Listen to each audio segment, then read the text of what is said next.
Welcome to my channel. இந்த வீடியோவில் நம்ம என்ன பார்க்க போகிறோம் அப்படின்னு பார்த்தீங்கன்னா, காற்று மாசு தொடர்பாக இந்தியாவில் காற்று மாசு எப்படி இருக்குது, அது சம்மந்தமாக நமது ஐசிஎம்ஆர் மற்றும் உலக சுகாதார நிறுவனத்தின் அறிக்கை, காற்று தர வாழ்க்கை குறியீட்டின் அறிக்கை மற்றும் காற்று மாசுலிருந்து பாதுகாக்கும் நடவடிக்கை என்ன, அதனை கட்டுப்படுத்தும் முறைகள் என்ன அப்படின்னு சொல்லிட்டு இந்த வீடியோவில் நம்ம பார்க்கலாம்.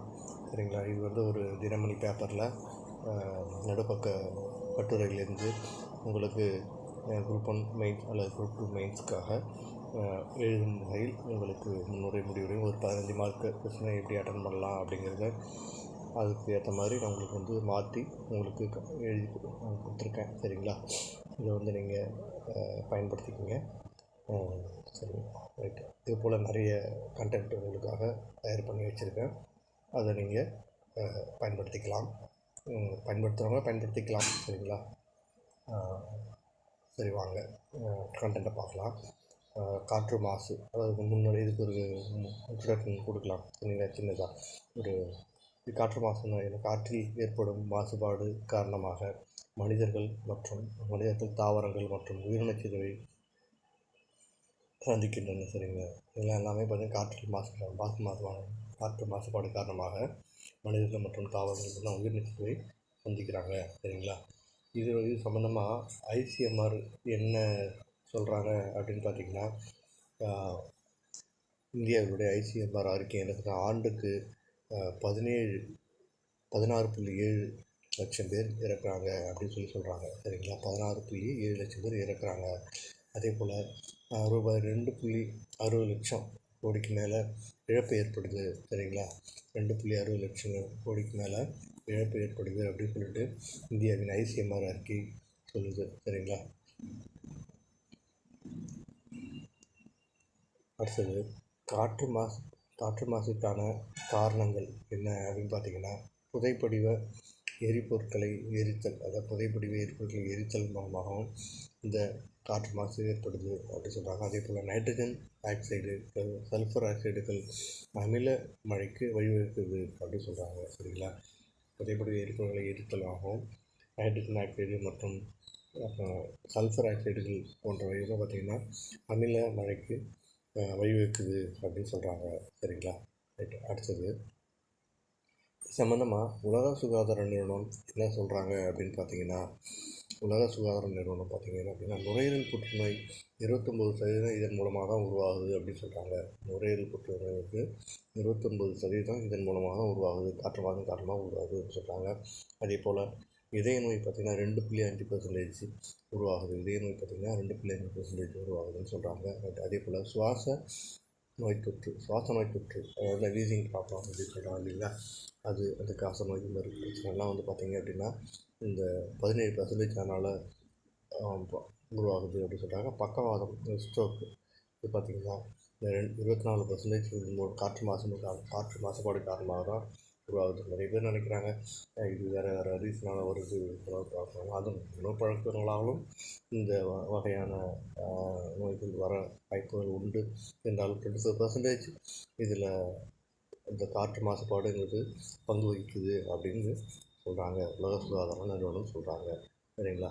அடுத்தது ஸ்விஸ் தொழில்நுட்ப நிறுவன அறிக்கை என்ன சொல்கிறாங்க அப்படின்னு பார்த்தீங்கன்னா, ஸ்விஸ் தொழில்நுட்ப நிறுவனத்துடைய அறிக்கை என்ன சொல்கிறாங்க அப்படின்னு பார்த்தீங்கன்னா, உலகின் மாசுபட்ட 50 நகரங்களில் 39 நகரங்கள் இந்தியாவில் தான் இருக்குது அப்படின்னு சொல்கிறாங்க. சரிங்களா?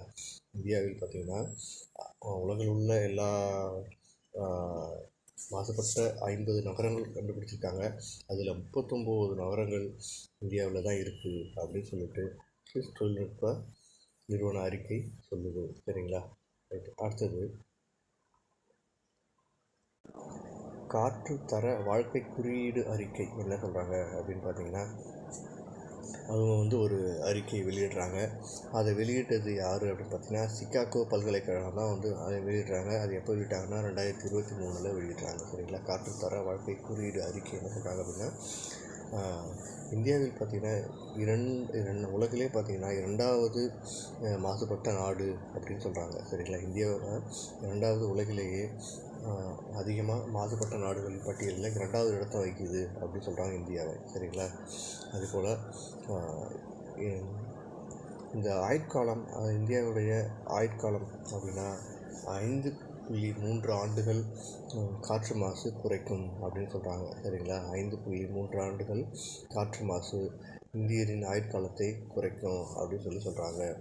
குறிப்பாக வட இந்தியாவில் பார்த்திங்க அப்படின்னா 8 ஆண்டுகள் குறையுமா. வட இந்தியாவில் இருக்கக்கூடிய மக்களுக்கு அதிகமாக பார்த்திங்கன்னா இந்த வாழ்நாள் காலம், ஆயுட்காலம் எவ்வளோ ஆண்டுகள் குறையும் அப்படின்னு சொல்கிறாங்கன்னா 8 ஆண்டுகள் குறையும் அப்படின்னு சொல்கிறாங்க. சரிங்களா? ரைட். அடுத்தது உலக சுகாதார நிறுவன அறிக்கை என்ன சொல்கிறாங்க அப்படின்னு பார்த்திங்கன்னா, இந்தியாவில் பார்த்திங்கன்னா 103 கோடி பேர் உலக சுகாதார நிறுவனத்தின் வழிகாட்டுதலை மீறும் பகுதியில் வாழ்கிறாங்க.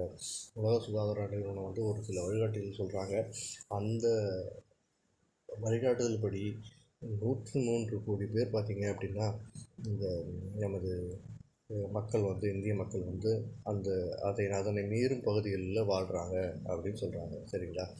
ரைட்டு. அடுத்தது உலகில் இந்தியாவில் டில்லி மிகவும் மாசுபட்ட நகரமாக இருக்குது. இந்தியாவில் பார்த்திங்கன்னா டெல்லி தான் வந்து மிகவும் மாசுபட்ட நகரமாக சொல்கிறாங்க. அதிகமாக பார்த்திங்கன்னா பேப்பரில் நம்ம நியூஸில் பார்க்குறது என்னென்னு பார்த்திங்கன்னா டெல்லியில் தான் வந்து அதிகமாக வந்து மாசுபட்டு இருக்கும். ரொம்ப அதிகமாக வந்து பார்த்திங்கன்னா நம்ம அடிக்கடி நியூஸ் பார்க்க முடிய நகரம் என்னென்னு கேட்டிங்கன்னா டெல்லி தான் சொல்கிறாங்க. சரிங்களா? டெல்லி தான் நம்ம வந்து நியூஸில் அடிக்கடி சொல்லுவாங்க காற்று மாசு அதிகமாக இருக்குது, காற்று மாசு அதிகமாக இருக்குது அப்படின்னு சொல்லி சொல்லுவாங்க இல்லைங்களா? அதுதான் வந்து அவங்களும் சொல்கிறாங்க. சரிங்களா? அடுத்தது சரி, இந்த காற்று மாசுல வந்து பாதுகாக்கக்கூடிய என்ன செய்யலாம் அப்படின்றத நடவடிக்கை என்ன அப்படின்னு சொல்லி பார்த்தீங்கன்னா, நாம் ஃபஸ்ட்டு உடற்பயிற்சி செய்யலாம். உடற்பயிற்சி செய்யுங்க அப்படின்னு சொல்கிறாங்க. சரிங்களா? உடற்பயிற்சி செய்யலாம். உடற்பயிற்சி செய்வது ரொம்ப அவசியம் சொல்கிறாங்க. அதே போல் நடைப்பயிற்சி மேற்கொள்ளலாம். உடற்பயிற்சி செய்யலாம், நடைப்பயிற்சி மேற்கொள்ளலாம். அதே போல் மிதிவண்டியை பயன்படுத்தலாம். சரிங்களா? அப்படின்னு சொல்கிறாங்க. அதே போல் நோய் எதிர்ப்பு சக்தி தரும் உணவுகளை உட்கொள்ளலாம்னு சொல்கிறாங்க. சரிங்களா? நோய் எதிர்ப்பு சக்தி தரும் உணவுகளை உட்கொள்ளலாம்னு சொல்கிறாங்க. இது போல் உடற்பயிற்சி செய்கிறது, நடைப்பயிற்சி செய்கிறது, மிதிவண்டியை பயன்படுத்துறது, நோய் எதிர்ப்பு சக்தி தரும் உணவுகளை எடுத்துக்கணும் அப்படின்னு சொல்கிறாங்க. சரிங்களா? ரைட்டு. இது 3 தான் ரொம்ப இம்பார்ட்டண்டான ஒரு விஷயங்கள். இதெல்லாம் வந்து செஞ்சால் இது 3 இது இல்லாமல் பார்த்திங்கன்னா இதை வந்து கட்டுப்படுத்துறதுக்கு என்ன அதே போல் தேவையான போது மட்டும் வெளியில் செல்வது, தேவையான நேரத்தில் மட்டும்தான் வெளியில் போங்க அப்படின்னு சொல்கிறாங்க. தேவையான பொருட்கள் மட்டும் வெளியில் போங்க. அதே போல் மாஸ்க் கவசங்களே அணிக்கலாம். மாஸ்க் அணிகிறதுலாம் வந்து யூஸ் பண்ணிங்க அப்படின்னு சொல்கிறாங்க. மாஸ்க்கு பயன்படுத்திக்கோங்க அதெல்லாம். அதே போல் பட்டாசு வெடித்தலை கூட குறைக்கலாம். சரிங்களா? பட்டாசு வெடித்தலை கூட குறைக்கலாம் அப்படி சொல்கிறாங்க. பேருந்து ரயில் போக்குவரத்தை அதிகமாக பயன்படுத்துங்க அப்படின்னு சொல்கிறாங்க. பேருந்து ரயில் போக்குவரத்து பொது போக்குவரத்துகளை அதிகமாக பயன்படுத்துங்க அப்படின்றாங்க. இந்த பாயிண்ட்டுகள்லாம் பார்த்திங்கன்னா ரொம்ப நார்மலான பாயிண்ட்டு தான். ஆனால் வந்து முக்கியமான ஒரு விஷயங்கள். இதை வந்து நம்ம பயன்படுத்தலாம். பொதுவாகவே படிக்கிறதுக்கு இல்லாமல் கூட நம்ம பொதுவாக இது மாதிரி ஒரு விஷயங்களை நாமளும் கடைபிடித்தால் காற்று மாசை குறைப்பதற்கு நாமும் வந்து ஒரு முக்கிய பங்காற்றலாம்னு நான் நினைக்கிறேன். சரிங்களா? இதை நம்ம பயன்படுத்துவோம். சரிங்களா? அதே போல் இதனை கட்டுப்படுத்துறதுக்கு என்ன செய்யலாம் அப்படின்னு பார்த்திங்கன்னா, பொருட்களை மீண்டும் ஒரு பொருளை நம்ம பயன்படுத்துகிறோம் அப்படின்னா அதை மீண்டும் நம்ம தொடர்ச்சியாக பயன்படுத்துகிறோம். ஒரு பொருளை பயன்படுத்தி தூக்கி போட்டால் அதனால் மாசுபாடு அதிகப்படுத்தும். சரிங்களா? அதே போல் வாகனங்களை சரியாக பயன்படுத்தணும். ஒரு சில பேர் என்ன பண்ணுவாங்கன்னா பெட்ரோல் வண்டியை இது பண்ணும்போது அதே வந்து கரும்புகை அதிகமாக வரும் இல்லைங்களா? அந்த கரும்புகையெல்லாம் வராமல் வண்டிக்கு கரெக்டான நேரத்தில் ஆயில் மாற்றுறது, சர்வீஸ் பண்ணுறது, இது ஒரு விஷயங்களை கரெக்டாக சரியாக செய்யுங்க. அதே போல் ஆலைகளில் பாதுகாப்பான கட்டுமானங்களை வந்து கரெக்டாக பண்ணணும் அப்படின்னு சொல்கிறாங்க. இல்லை சரியான ஒரு ரஷ்யாவில் பார்த்திங்கன்னா இந்த அணு உலை 1986 அணு உலை பார்த்திங்கன்னா இது மாதிரி ஒரு விஷயங்கள் தான். அதனால் அதையும் வந்து சரியாக அது மாதிரி பண்ணுங்க அப்படின்னு சொல்கிறாங்க. அதே போல் இயந்திரங்கள் பழுதடையாமல் பாதுகாத்துக்கணும். இயந்திரங்களை வந்து பழுதடையாமல் பாதுகாக்கணும்னு சொல்கிறாங்க. அதுபோல் குழாய்களில் ஏற்படும் கசிவை கட்டுப்படுத்துங்க. குழாய்களில் கசிவுகள் ஏற்படுவதை கட்டுப்படுத்தணும். உதாரணமாக கேஸு இது மாதிரி விஷயங்கள்லாம் வந்து கசிவெல்லாம் கட்டுப்படுத்தணும். அது மாதிரி விஷயங்கள்லாம் லீக் ஆகாமல் இருக்கிறது ரொம்ப நல்லது, சரிங்களா? அதில் தான் மீத்தேன் எல்லாம் கொண்டு போகிறோம் இல்லைங்களா? அதனால் அதையும் சரி பண்ணுங்கள் அப்படி சொல்கிறாங்க. அடுத்தது போல் ஆலைகளை சுற்றி மரங்களை வளர்க்கலாம். இப்போ பார்த்திங்கன்னா ஒரு பெரிய பெரிய ஃபேக்ட்ரிலாம் இருக்கும். அந்த ஃபேக்ட்ரியை சுற்றி எதுவுமே இருக்காது. அதெல்லாம் வந்து இல்லாமல் ஆலைகளை சுற்றி நிறைய மரங்களை வளர்த்தா கொஞ்சம் அதனால் அந்த கார்பன் டை ஆக்சைடு தன்மையை வந்து நம்ம கட்டுப்படுத்தலாம் அப்படின்னு சொல்கிறாங்க. அதே போல் புதுப்பிக்கத்தக்க ஆற்றலை நோக்கி மாறலாம். புதுப்பிக்கத்தக்க பார்த்தீங்கன்னா சூரிய ஆற்றல், காற்றாலை ஆற்றல், இந்த அலை ஆற்றல் போன்ற ஆற்றல்கள் மூலமாக மின்சாரத்தை உற்பத்தி பண்ணி அது மூலமாக நம்ம வந்து பயன்படுத்துறது நல்லது அப்படின்னு சொல்கிறாங்க, சரிங்களா? அடுத்தது இதுக்கு முடிவுரை சின்னதாக ஒரு கன்க்ளூஷன் கொடுக்கலாம். காற்று மாசு குறித்து அனைவரும் விழிப்புணர்வு இருக்கும் பட்சத்தில் காற்று மாசிலிருந்து நம்மை நாமே காத்துக்கொள்ள முடியும். இது வந்து வெரி இம்பார்ட்டண்டான ஒரு விஷயம் தான். ஏன்னா நம்ம பாதுகாத்துக்கு நம்ம பாதுகாக்கிறதுக்கு நம்மளை தவிர வேறு யாராலும் முடியாது, சரிங்களா? ஆனால் அதுதான் விஷயம். உண்மையிலே வந்து இது வந்து காற்று மாசு தான் இப்போ உலகத்துலேயே ஒரு மிகப்பெரிய விஷயமா இருக்குது. எல்லாருக்குமே காற்றை கடன் இப்போ தண்ணி எப்படி நம்ம போயிட்டு காலையில் போய்ட்டு ஒரு தண்ணி கேன் எடுத்து நம்ம யூஸ் பண்ணிக்கிறோமோ, அதே போல் காற்றையும் ஒரு காலத்தில் போய்ட்டு வெளியில் வாங்கி நம்ம யூஸ் பண்ணக்கூடிய ஒரு நிலைமை வரலாம். அந்த நிலைமை வராமல் இருக்கணும்னா அது நம்மளுடைய கையில் தான் இருக்குது. ஒவ்வொரு உலகத்தில் வாழக்கூடிய ஒவ்வொரு மனிதர்களுடைய கையிலையும் தான் இருக்குது, சரிங்களா? இதை நாமும் வந்து கடைப்பிடிக்கலாம். ஆனால் கடைப்பிடிக்கிறது கஷ்டம்தான், இருந்தாலும் ஏன்னா அது மாதிரியே வாழ்ந்துட்டு வராங்க, அது பழக்கப்படுத்திக்கிட்டாங்க.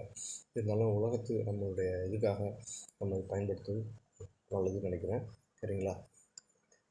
தேங்க்யூ. தேங்க்ஸ் ஃபார் வாட்சிங்.